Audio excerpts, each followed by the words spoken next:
ಅಭಿ, ನೀನು ಹೀಗೆ ಮಾತಾಡ್ತೀಯ ಅಂತ ಅಂದ್ಕೊಂಡಿರಲಿಲ್ಲ. ಒಬ್ಬೊಬ್ರು ಒಂದೊಂದು ಥರ ಮಾತಾಡಿದ್ರಿ. ಎಲ್ಲರೂ ಇವ್ರ ಪರವಾಗಿ ಜೋರಾಗೇ ಮಾತಾಡಿದ್ರಿ. ಆದರೆ ಯಾರಾದರೂ ನಿಧಿ ಬಗ್ಗೆ ಯೋಚನೆ ಮಾಡಿದ್ರಾ? ಇಂಥ ಒಳ್ಳೆ ಸಂಬಂಧ ಕೈ ತಪ್ಪ ಹೋಯ್ತಲ್ಲ, ಅದ್ರ ಬಗ್ಗೆ ಯೋಚನೆ ಮಾಡಿದ್ರಾ?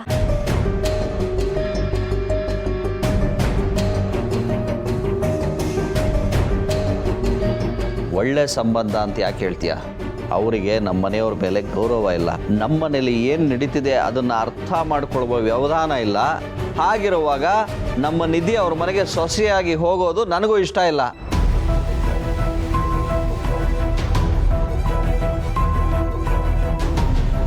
ಅವರು ನಮ್ಮ ಮನೆಯವರಿಗೆ ಅವಮಾನ ಮಾಡ್ತಿದ್ದಾರೆ ಅಂತಂದಮೇಲೆ ಅದು ಹೇಗೆ ಒಳ್ಳೆ ಸಂಬಂಧ ಆಗುತ್ತೆ? ನೀವುಗಳೆಲ್ಲ ನಿಮ್ಮ ಮೂಗಿ ನೇರಕ್ಕಷ್ಟೇ ಯೋಚನೆ ಮಾಡ್ತಿದ್ದೀರಾ. ಆದ್ರೆ ಪಾಪ ನಮ್ಮ ನಿಧಿ, ಅವಳಿಗೆ ಎಷ್ಟು ನೋವಾಗಿದೆಯೋ ಏನೋ. ನನ್ನ ಪ್ರಕಾರ ನೀವುಗಳೆಲ್ಲ ಮಾಡಿದ್ದು ತುಂಬಾ ದೊಡ್ಡ ತಪ್ಪು.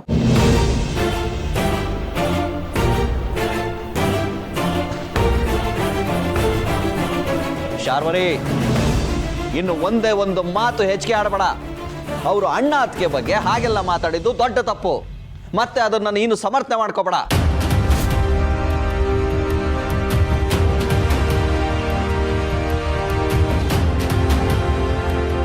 ನಿಧಿ ಇನ್ನ ಚಿಕ್ಕೋಳು. ಅವಳಿಗೆ ನೀನು ಸಮಾಧಾನ ಮಾಡಬೇಕು. ತಾಯಿಯಾಗಿ ಅದು ನಿನ್ನ ಕರ್ತವ್ಯ. ಅವಳಿಗೆ ತಿಳಿ ಹೇಳು. ಮದುವೆ ಅನ್ನೋದು ಪ್ರೀತಿಯಿಂದ ಆಗಬೇಕು ಹೊರತು ಪ್ರತಿಷ್ಠೆಯಿಂದ ಆಗಬಾರ್ದು. ನನ್ನ ಮಗಳಿಗೆ ಹೇಗೆ ಸಮಾಧಾನ ಮಾಡಬೇಕು ಅಂತ ನನಗೆ ಗೊತ್ತು. ಈಗ ಅವಳು ಪರವಾಗಿರೋದು ನಾನೊಬ್ಳೆ ತಾನೇ.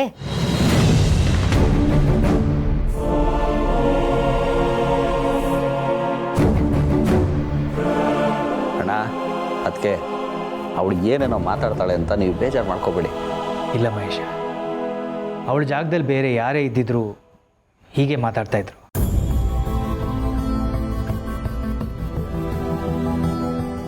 ಅದು ತಾಯಿ ಹೃದಯ. ತಾಯಿಗೆ ತನ್ನ ಮಗಳಿಗೆ ಹೀಗಾಯ್ತಲ್ಲ ಅನ್ನೋದು ಬಿಟ್ಟರೆ ಬೇರೇನೂ ಕಾಣಿಸ್ತಿಲ್ಲ. ಹೌದು ಮಹೇಶ್ ಅವರೇ, ನಾನು ಮಗು ಬಗ್ಗೆ ಯೋಚನೆ ಮಾಡಿದಾಗೆ ಶಾರ್ವರಿಯವರು ನಿಧಿ ಬಗ್ಗೆ ಯೋಚನೆ ಮಾಡ್ತಾ ಇದ್ದಾರೆ.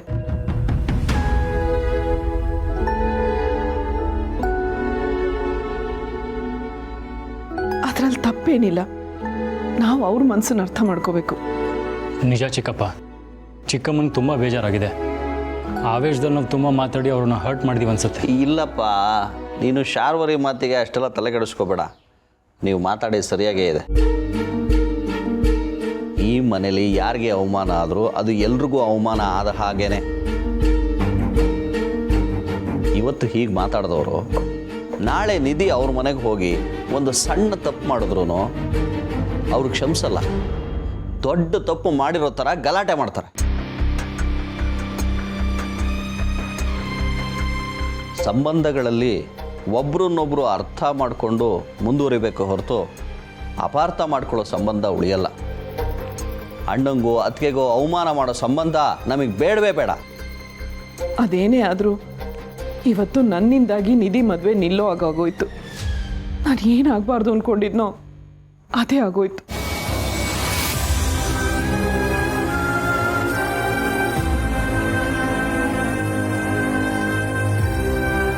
ನನಗೆ ತುಂಬ ಪಾಪ ಪ್ರಜ್ಞೆ ಕಾಡ್ತಾ ಇದೆ ಮಾಧವ್ ಅವರೇ. ನಿಮಗೆ ಕೈ ಮುಗಿತೀನಿ, ನಾವೇ ಹೋಗಿ ಬೇಡ್ಕೊಂಡಾದರೂ ಈ ಮದುವೆ ಕಾರ್ಯನ ಮುಂದುವರ್ಸೋಣ. ಯಾವುದೇ ಕಾರಣಕ್ಕೂ ನಿಧಿ ಮದುವೆ ನಿಲ್ಬಾರ್ದು. ನೋಡಿ, ನೀವು ಯಾರು ಹೋಗಿ ಬೇಡ್ಕೊಳ್ಳೋದು ಬೇಕಾಗಿಲ್ಲ. ಚಿಕ್ಕಪ್ಪ ಹೇಳಿದ ಹಾಗೆ ಈ ಮನೇಲಿ ಯಾರಿಗೆ ಅವಮಾನ ಆದ್ರೂ ನಮ್ಗೆಲ್ರಿಗೂ ಅವಮಾನ ಆದ ಹಾಗೇನೆ.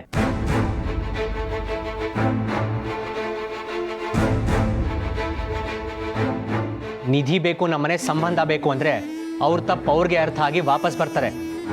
ಅಲ್ಲಿವರೆಗೂ ಯಾರು ಯೋಚನೆ ಮಾಡೋದು ಬೇಕಾಗಿಲ್ಲ, ಕೊರಗೋದು ಬೇಕಾಗಿಲ್ಲ. ನೀವಾಗಲಿ ನಿಮ್ಮ ನಿರ್ಧಾರ ಆಗಲಿ ಸರಿಯಾಗೇ ಇದೆ. ನೀವು ನಿಮ್ಮ ಆರೋಗ್ಯದ ಕಡೆ ಗಮನ ಕೊಡಿ ಅಷ್ಟೇ.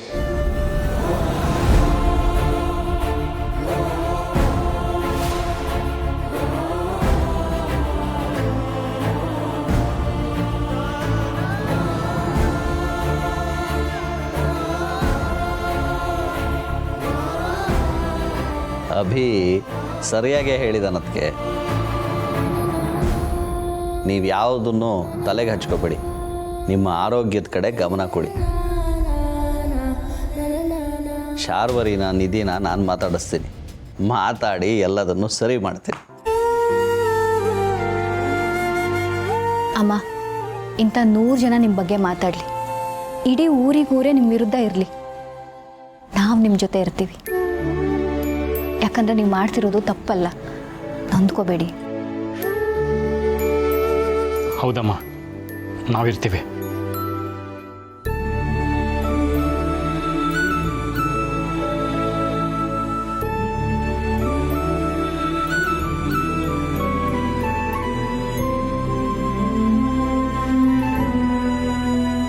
ಅಮ್ಮ, ನಾನು ನಿಮ್ಮನ್ನು ಈ ಮನೆಯಿಂದ ಕರ್ಕೊಂಡು ಹೋಗೋಣ ಅಂತ ಅಂದ್ಕೊಂಡೆ. ಆದರೆ ಈ ಮನೇಲಿ ನನಗಿಂತ ಹೆಚ್ಚಾಗಿ ಪ್ರೀತಿ ಮಾಡೋರು, ಗೌರವ ಕೊಡೋರು ಇದ್ದಾರೆ. ನಾನು ಅಲ್ಲಿಗೆ ಕರ್ಕೊಂಡು ಹೋದರೆ ನಿಮಗೆ ಒಬ್ಬ ಮಗನ ಪ್ರೀತಿ ಮಾತ್ರ ಸಿಗುತ್ತೆ. ಆದರೆ ಇಲ್ಲಿ ಇಬ್ಬರು ಮಕ್ಕಳು ಕೂಡ ನಿಮ್ಮ ಮೇಲೆ ತುಂಬ ಪ್ರೀತಿ ಅಭಿಮಾನ ಇಟ್ಕೊಂಡಿದ್ದಾರೆ. ನನಗೆ ಸಮಾಧಾನ ಆಯಿತು. ಅವರೆಲ್ಲ ನಿಮ್ಮನ್ನ ಚೆನ್ನಾಗಿ ನೋಡ್ಕೋತಾರೆ ಅನ್ನೋ ನಂಬಿಕೆನೂ ಬಂತು. ಆರೋಗ್ಯದ ಕಡೆ ಗಮನ ಕೊಡಿ. ನೀವು ಅಮ್ಮನ ಹುಷಾರಾಗಿ ನೋಡ್ಕೊಳ್ಳಿ. ಬರ್ತೇನೆ.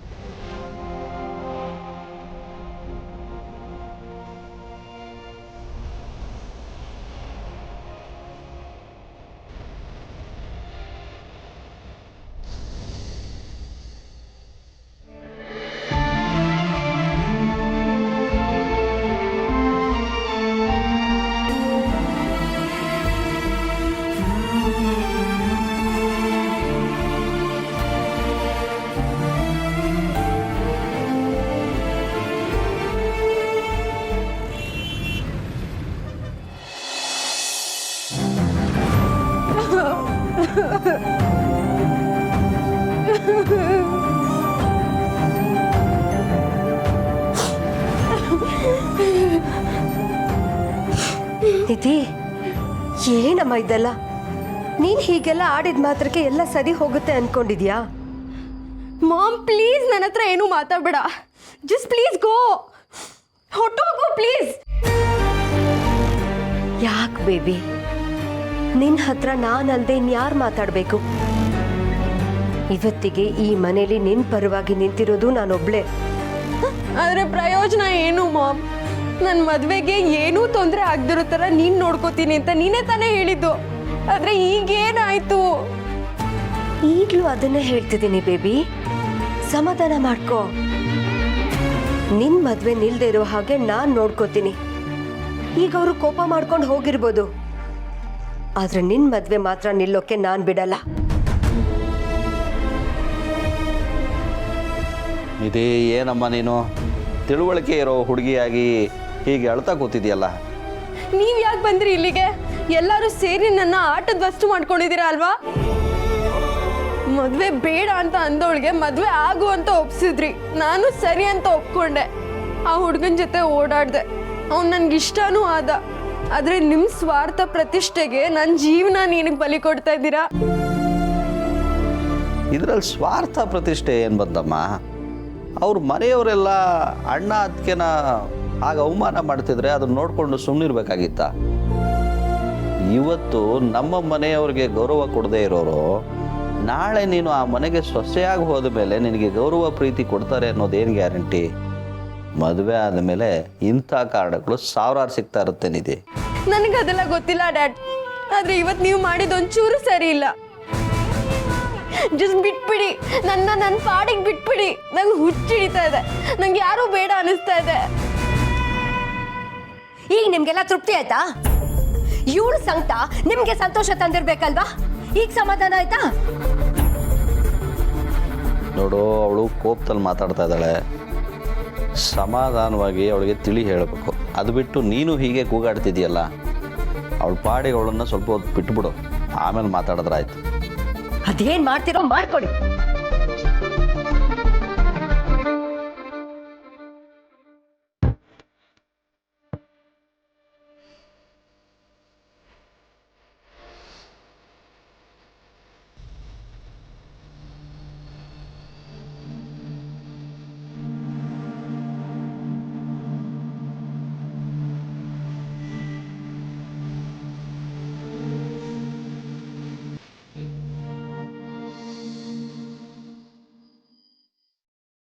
ನೀನು ಮಾಡಿದ್ದು ತಪ್ಪು ಅಭಿ. ನಿನ್ನ ಕೋಪನ ಸ್ವಲ್ಪ ಕಂಟ್ರೋಲ್ ಮಾಡ್ಕೊಂಡಿದ್ದಿದ್ರೆ ನಿಧಿ ಮದುವೆ ಮುರಿತಿರ್ಲಿಲ್ಲ. ನಿನ್ನಿಂದ ಅತ್ತೆಗೆ ಎಷ್ಟು ಬೇಜಾರಾಗಿದೆ ಗೊತ್ತಾ? ಆ ತುಳಸಿಯವ್ರ ಪ್ರೆಗ್ನೆನ್ಸಿ ವಿಚಾರ ಕೇಳಿ ನೀನು ಏನೂ ಮಾತಾಡದೆ ಸುಮ್ಮನೆ ಇದ್ದಿದ್ದು ನೋಡಿ ನಿನಗೆ ಬೇಜಾರಾಗಿದೆ, ನಿನಗೆ ಕೋಪ ಬಂದಿದೆ. ನೀನು ಇದನ್ನು ಅಪೋಸ್ ಮಾಡ್ತಿದ್ಯಾ ಅನ್ಕೊಂಡ್ರೆ ನೀನು ಅವ್ರ ಪರವಾಗಿ ಮಾತಾಡ್ದೆಯಲ್ಲ, ಇದೇನು ದೀಪಿಕಾ,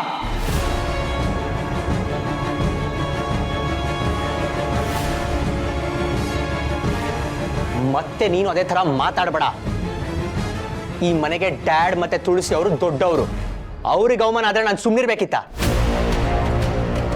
ಅವರೇ ಅಂತಲ್ಲ, ಹೊರಗಿನವರಿಂದ ಈ ಮನೆಯವ್ರು ಯಾರಿಗೆ ಅವಮಾನ ಆದ್ರೂ ಅದನ್ನ ನನ್ನಿಂದ ಸಹಿಸ್ಕೊಳಕ್ ಆಗಲ್ಲ. ಅಲ್ಲ ಅಭಿ, ಆದ್ರೆ ಏನಾದ್ರೆ ನಿಮ್ಮಪ್ಪ ಅಮ್ಮಂಗೂ ಇದೇ ತರ ಅವಮಾನ ಆಗಿದ್ರೆ ನೀನು ಸುಮ್ಮನೆ ಇರ್ತಿದ್ಯಾ? ಅವತ್ತು ನಿಮ್ಮ ಅಪ್ಪಂಗೆ ಅವಮಾನ ಆದಾಗ ನೀನು ಹೀಗೆ ರಿಯಾಕ್ಟ್ ಮಾಡ್ದೆ ತಾನೆ? ಅವಾಗ ನಾನು ನಿನಗೆ ಸಪೋರ್ಟ್ ಮಾಡಿದೆ. ಅಪ್ಪ ಅಮ್ಮಂಗೆ ಅವಮಾನ ಆದ್ರೆ ಮಕ್ಳಿಗೆ ಎಷ್ಟು ಹಿಂಸೆ ಆಗುತ್ತೆ ಅಂತ ನನಗೂ ಗೊತ್ತು. ಅಪ್ಪ ಅಮ್ಮನ ಏನಾಗಿದೆ ಇವನ್ಗೆ? ಗಂಡಿನ ಕಡೆಯವರು ಒಂದು ಮಾತ್ರಕ್ಕೆ ಅವ್ರು ಮಾತಾಡಿದ್ದನ್ನೆಲ್ಲ ಕೇಳಿಸ್ಕೊಂಡು ಸಹಿಸ್ಕೊಂಡಿರಕ್ಕಾಗತ್ತಾ? ಆದರೂ ಅಭಿ, ಅವ್ರು ಹೇಳಿದ್ದು ಸರಿಯಾಗೇ ಇದೆ ಅಲ್ವಾ? ನಾಳೆ ದಿನ ಸಮಾಜದಲ್ಲಿ ತುಳಸಿಯವರು ಈ ಥರದ ಮಾತುಗಳನ್ನ ಫೇಸ್ ಮಾಡಬೇಕಲ್ವಾ? ಹೂ ಕೇರ್ಸ್? ಸಮಾಜ ಅಂದ್ರೆ ಯಾರು? ನಮ್ಮ ಅಕ್ಕಪಕ್ಕದ ಮನೆಯವರ, ಅಥವಾ ರೋಡಲ್ಲಿ ಓಡಾಡೋ ಜನಗಳ, ಅಥವಾ ನಮ್ಮ ಆಫೀಸ್ ಅವರ? ಯಾರು ದೀಪಿಕಾ? ಯಾರು ನಮ್ಮನ್ನ ಅರ್ಥ ಮಾಡ್ಕೋತಾರೆ ಅವ್ರು ನಮ್ಮ ಬಗ್ಗೆ ಒಳ್ಳೇದೇ ಮಾತಾಡ್ತಾರೆ. ಯಾರು ನಮ್ಮನ್ನ ಅರ್ಥ ಮಾಡ್ಕೊಳಲ್ವೋ ಅವ್ರು ನಾವು ಒಳ್ಳೇದ್ ಮಾಡೋದ್ರಲ್ಲ ಕೆಟ್ಟದಾಗೆ ಮಾತಾಡ್ತಾರೆ. ಅಷ್ಟಕ್ಕೂ ತುಳಸಿ ಅವ್ರ ನಿರ್ಧಾರ ಕೆಟ್ಟದ್ದಲ್ಲ, ತುಂಬಾ ಒಳ್ಳೆ ನಿರ್ಧಾರ ಅದು. ಅವ್ರ ಪ್ರೆಗ್ನೆನ್ಸಿ ಬಗ್ಗೆ ನೀನೇ ಆಗ್ಲಿ ಯಾರೇ ಆಗ್ಲಿ ನೆಗೆಟಿವ್ ಆಗಿ ಮಾತಾಡಿದ್ರೆ ನಾನು ಅದನ್ನ ಸಹಿಸಲ್ಲ. ಓಕೆ ಅಭಿ, ಬಟ್ ನಾವು ಪಾರ್ಟ್ ಆಫ್ ದಿಸ್ ಸೊಸೈಟಿನೇ ಅಲ್ವಾ? ಆಯ್ತು, ಹಾಗಾದ್ರೆ ಯೋಚನೆ ಮಾಡೋ ರೀತಿ ನಮ್ಮಿಂದಾನೇ ಬದಲಾಗ್ಲಿ. ಬದಲಾವಣೆ ನಾವೇ ತರೋಣ. ಜಗತ್ತು ಬದಲಾಗಿದೆ, ನಾವೆಲ್ಲ ಮುಂದುವರೆದಿದ್ದೀವಿ ಅಂತ ಹೇಳ್ಕೊತೀವಲ್ಲ, ಇಷ್ಟು ಚಿಕ್ಕ ವಿಷಯ ಯಾರಿಗೂ ಅರ್ಥ ಆಗಲ್ವಾ? ಒಂದು ಜೀವಕ್ಕೆ ಜನ್ಮ ಕೊಡೋದು ಪುಣ್ಯದ ಕೆಲಸ. ಹಾಗಾಗಿ ತುಳಸಿ ಅವರು ಹೆಮ್ಮೆಯಿಂದ ಇರಬೇಕೆ ಹೊರತು ಅವಮಾನ ಪಡೋ ಹಾಗೆ ಆಗ್ಬಾರ್ದು. ಸಮಾಜ ಬದಲಾಗಬೇಕು, ಅದು ನಮ್ಮಿಂದಾನೇ ಶುರು ಆಗ್ಬೇಕು. ಅರ್ಥ ಆಯ್ತಾ? ಆದ್ರೆ ನಿಧಿ ಮದ್ವೆ ಅದನ್ನ ನಾನು ಒಬ್ರು ನೋಡ್ಕೋತೀವಿ. ನೀನು ನಿನ್ನ ಯೋಚನೆ ಬದಲಾಯಿಸ್ಕೊ. ಏನಾಯ್ತು ಇವನಿಗೆ? ಒಂದು ನಿಮಿಷ ನನಗೆ ಭಯ ಆಯಿತು. ಇವನು ಹೇಳೋದು ಸರಿಯಾಗೇ ಇದೆ, ನಾನೇ ನನ್ನ ಯೋಚನೆನ ಚೇಂಜ್ ಮಾಡ್ಕೋಬೇಕು. ಅಷ್ಟಕ್ಕೂ ಇದೆಲ್ಲ ನನಗೆ ಯಾಕೆ? ಅಭಿ ನನ್ನ ಪರವಾಗಿರಬೇಕು, ಅಷ್ಟೇ ನನಗೆ ಮುಖ್ಯ.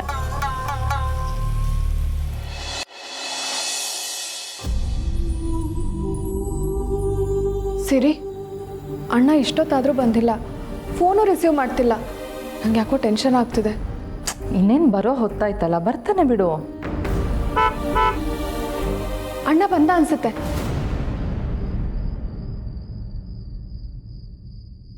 ಅಣ್ಣ ಯಾಕೆ ಹೇಗೆ ಮಾಡಿದೆ? ಆಗ್ಲಿಂದ ಕಾಲ್ ಮಾಡ್ತಿದ್ದೀವಿ, ಯಾಕೆ ರಿಸೀವ್ ಮಾಡಲಿಲ್ಲ ನೀನು?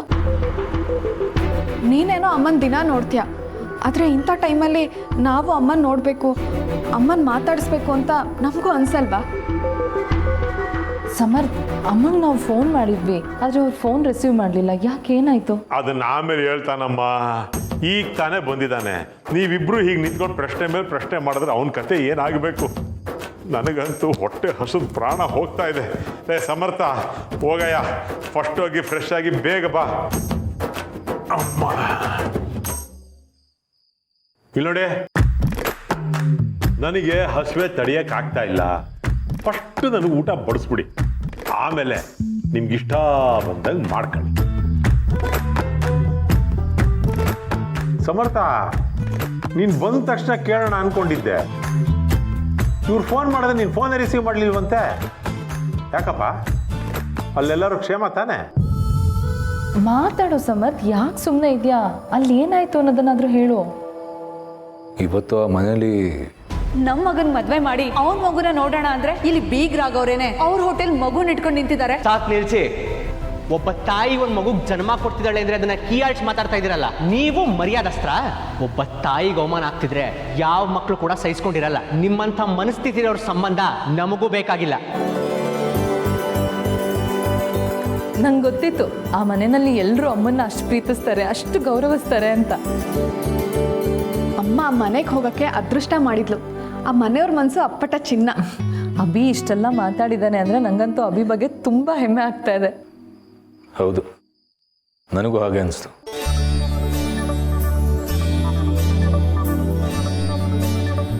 ಸಿರಿ, ಕೇಳಿಸ್ಕೊಂಡ್ಯಾ ಅಣ್ಣ ಏನ್ ಹೇಳ್ತಿದ್ದಾನೆ ಅಂತ? ಅಣ್ಣ ಅವಿನ ಅಣ್ಣ ತಮ್ಮಂದ್ರು ಅಂತ ಒಪ್ಕೊಳ್ಳೋ ಟೈಮ್ ಹತ್ರ ಬಂದು ಅನ್ಸುತ್ತೆ. ಒಳ್ಳೆದೇ ಆಯಿತು. ಒಟ್ಟಿನಲ್ಲಿ ಎಲ್ಲರೂ ಸಂತೋಷವಾಗಿರಬೇಕು, ಹಾಗೇನೆ ಆ ಮದುವೆ ಆಗಬೇಕು. ಹೌದು ಸಿರಿ. ಸಿರಿ, ನಾಳೆ ಅಣ್ಣನ ಜೊತೆ ಹೋಗಿ ಅಮ್ಮ ನೋಡ್ಕೊಂಬರೋಣವಾ? ಹೌದು ಹೋಗೋಣ, ಎಲ್ಲರೂ ಹೋಗೋಣ. ನಾನು ಬರ್ತೀನಿ ನಿಮ್ಮ ಜೊತೆಗೆ. ಅವ್ರ ಮನೆಯವರೆಲ್ಲ ಅಷ್ಟು ಒಳ್ಳೆಯವರು ಅಂದಮೇಲೆ ನಮ್ಮನ್ನು ಬಾಯಿ ತುಂಬ ಮಾತಾಡಿಸ್ತಾರಲ್ವಾ? ಬೇಕಾಗಿಲ್ಲ, ನೀವು ಎಲ್ಲಿರ್ಬೇಕೋ ಅಲ್ಲಿದ್ರೇನೆ ಒಳ್ಳೇದು. ಸಿರಿ, ನಾವು ಹೋಗಿ ಬರೋಣ. ಆಯಿತು, ಹೋಗೋಣ.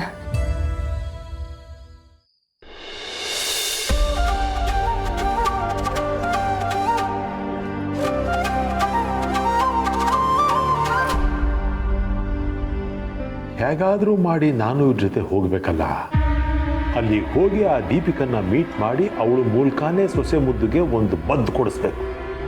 ಇವಳು 5 ಲಕ್ಷ ಕೇಳ್ತಿರೋದಕ್ಕೆ ಬ್ರೇಕ್ ಹಾಕಿಸ್ಬೇಕು. ಹೌದು, ಇದೇ ಒಳ್ಳೆ ಐಡಿಯಾ.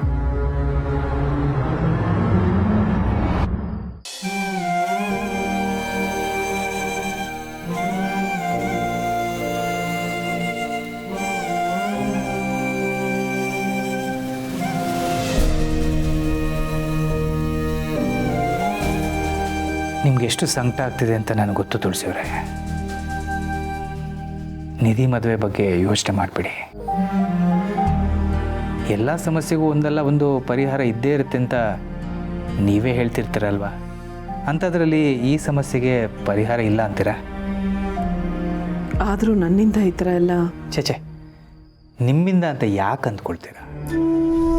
ನೋಡಿ, ಎಲ್ಲ ಪರಿಸ್ಥಿತಿಗಳಿಗೂ ನಾನು ಕಾರಣ, ನೀವು ಕಾರಣ ಅಂತ ಹೇಳೋದೆಲ್ಲ ಬರೀ ನೆಪ ಮಾತ್ರ. ಪ್ರಪಂಚದಲ್ಲಿ ಏನೇನು ನಡಿಬೇಕೋ ಅದು ನಡೀತಾನೆ ಇರುತ್ತೆ. ಎಲ್ಲ ದೈವಿಚ್ಛೆ. ಸಂದರ್ಭ ಹೇಗಿರುತ್ತೋ ಅದಕ್ಕೆ ತಕ್ಕಂತೆ ಮನುಷ್ಯ ರಿಯಾಕ್ಟ್ ಮಾಡ್ತಾನಷ್ಟೇ. ಇಷ್ಟೆಲ್ಲ ತಿಳುವಳಿಕೆ ನನಗಿಲ್ಲ ಮಾಧವ್ ಅವರೇ. ನಿಧಿ ಕಣ್ಣೀರು ನನ್ನಿಂದ ನೋಡೋಕ್ಕಾಗ್ತಿಲ್ಲ. ಪಾಪ ಅವಳು ಏನು ತಪ್ಪು ಮಾಡಿದಾಳೆ? ಯಾವುದೇ ಕಾರಣಕ್ಕೂ ಅವಳು ಮದುವೆ ನಿಲ್ಲಬಾರ್ದು. ನಿಲ್ಲೋದಿಲ್ಲ, ನೀವು ಯೋಚನೆ ಮಾಡಬೇಡಿ. ಟ್ಯಾಬ್ಲೆಟ್ ತಗೊಳ್ಳಿ.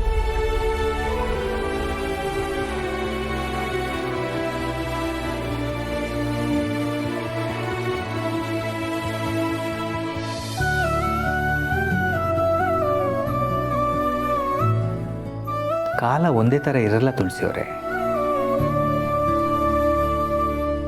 ಈಗ ನಾನೇ ನೋಡಿ, ಹೆಂಡ್ತಿನ ಕಳ್ಕೊಂಡೆ. ಮಕ್ಕಳ ದೃಷ್ಟಿಯಲ್ಲಿ ಅವಳ ಸಾವಿಗೆ ನಾನೇ ಕಾರಣ ಅನ್ನಿಸ್ಕೊಂಡೆ. ಅದಕ್ಕೋಸ್ಕರ ಇಷ್ಟು ವರ್ಷ ಮಕ್ಕಳು ನನ್ನನ್ನು ದೂರ ಕೂಡ ಇಟ್ಟಿದ್ರು. ಆದರೆ ನೀವು ಈ ಮನೆಗೆ ಬಂದ ಮೇಲೆ ನನ್ನ ಮಕ್ಕಳು ನನಗೆ ಮತ್ತೆ ಹತ್ತಿರ ಆದರು. ಅವರಿಗೆ ನನ್ನ ಮೇಲಿದ್ದಿದ್ದ ಕೋಪ ಕರಗೋಯ್ತು. ಅವರ ತಾಯಿ ಸಾವಿಗೆ ನಾನೇ ಕಾರಣ ಅಂತ ಅವ್ರು ಅಂದ್ಕೊಂಡಿದ್ರಲ್ಲ, ಅದು ತಪ್ಪು ಅಂತ ನೀವು ಅವರಿಗೆ ಮನವರಿಕೆ ಮಾಡಿದ್ರಿ. ಆ ಗಿಲ್ಟಿಂದ ನಾನು ಹೊರಗಡೆ ಬಂದೆ. ಈಗ ನಿಧಿ ಮದುವೆ ನಿಲ್ಲೋದಕ್ಕೆ ನೀವೇ ಕಾರಣ ಅಂತ ಅಂದ್ಕೊಳ್ತಾ ಇದ್ದೀರಾ. ಕಾಲ ಅದನ್ನು ಬದಲಾಯಿಸುತ್ತೆ. ನಿಮ್ಮ ಮಾತು ನಿಜ ಮಾಧವ್ ಅವರೇ. ಇವತ್ತು ನನಗೆ ಬೇಜಾರು ಸಂಕಟ ಎಷ್ಟಾಯಿತೋ ಅಷ್ಟೇ ಆಶ್ಚರ್ಯನೂ ಆಯಿತು. ಅಭಿ ಇನ್ನೂ ಚಿಕ್ಕೋನು, ಅವನಿಗಷ್ಟೆಲ್ಲ ಗೊತ್ತಾಗಲ್ಲ ಅಂದ್ಕೊಂಡಿದ್ದೆ. ಆದರೆ ಅವ್ನಿಗೆ ತುಂಬ ತಿಳುವಳಿಕೆ ಇದೆ. ಅವನು ನಮ್ಮ ಪರವಾಗಿ ಮಾತಾಡಿದ ಮಾತುಗಳಲ್ಲೆಲ್ಲ ಎಷ್ಟು ಅರ್ಥ ಆಯಿತು. ನನಗೆ ಅವನ ಬಗ್ಗೆ ತುಂಬ ಹೆಮ್ಮೆ ಅನ್ನಿಸ್ತಾ ಇದೆ. ಅವನ ಈ ವಿಷಯ ಗೊತ್ತಾದಾಗ ಏನೂ ಮಾತಾಡದೆ ಸುಮ್ಮನಿದ್ದ.